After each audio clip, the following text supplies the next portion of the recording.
আমি নাকি ওই প্রফেসরের চাপে পড়ে ওই মেয়েটিকে, ওই অঞ্জলি বলে মেয়েটিকে এই কলেজে অ্যাডমিশন দিতে বাধ্য হয়েছে? সোশ্যাল মিডিয়াতে লিখছে, পোর্টালরা লিখছে, খবরের কাগজে, নিউজ চ্যানেলে, নিউজে এইসব দিয়ে লেখালেখি হচ্ছে, এইসব দিয়ে কথা হচ্ছে।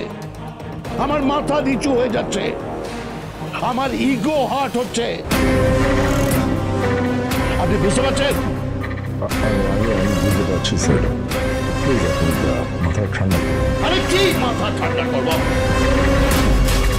It's my college. এই কলেজে দাঁড়িয়ে আমি অপদস্থ হয়েছি।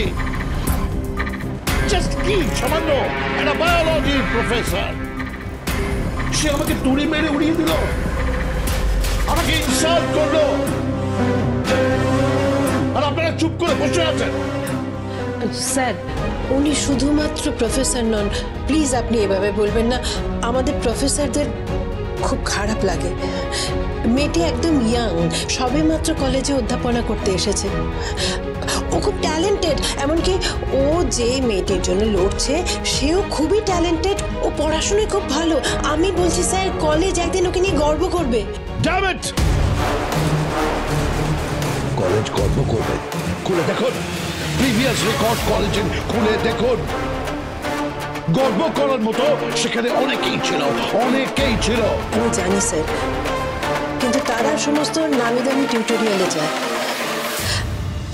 তারা লাখ লাখ টাকা খরচা করে। মিসেস সোনালী চ্যাটার্জি, আপনি বড্ড বেশি কথা বলছেন। Keep your mouth shut! আপনি কেন এত কথা বলছেন? এত কথা বলার তো কোনো দরকার নেই। আর এটা তো ফ্যাক্ট যে ওই মেয়েটা জোর করে অঞ্জলির অ্যাডমিশন করিয়ে নিল, তারপর অঞ্জলিকে ক্লাসরুমে নিয়ে ঢোকালো। আর স্যারের পছন্দের রাহুল, সে তো এখনো ক্লাসরুম অব্দি ঢুকতেই পারলো না। তাকে নিয়ে তো সোশ্যাল মিডিয়ায় রীতিমতন খোরাক করা হচ্ছে। প্লিজ প্লিজ স্যারকে আর উত্তেজিত করবেন না, প্লিজ।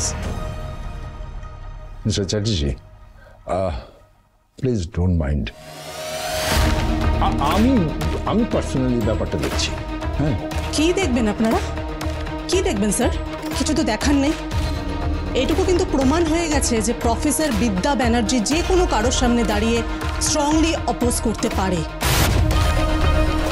আর সেটা রাজদীপ চ্যাটার্জির বিরুদ্ধে হলে। তাই কিছু করার নেই স্যার। তবে ম্যাডাম এসসির সাথে কিন্তু আমি একমত।